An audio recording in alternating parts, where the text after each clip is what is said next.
ரெண்டாம் இன்றைக்கு நான் இந்த அகரிணை படிப்பிச்சேன்னா அகரிணையில் ஒருமை படிக்கும். ஒருமை ஒருமை ஒருமை என்ற ஒன்று ஒன்றை நாங்கள் ஒருமை என்று சொல்லுவோம். ஒன்று அதாவது ஒன்று பறவை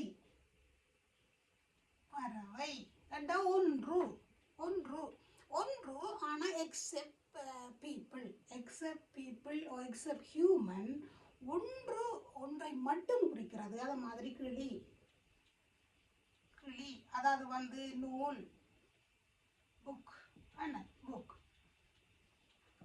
இது பறவைண்டா என்ன பறவைக்கு என்னென்னா பேர்ட்ஸ் சரியா பேர்ட்ஸ்.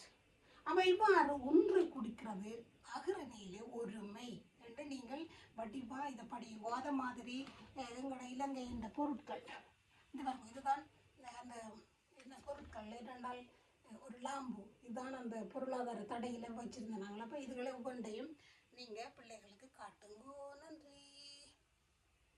பாருங்க வாழை இலையில வச்சு அவிக்கிறோம்.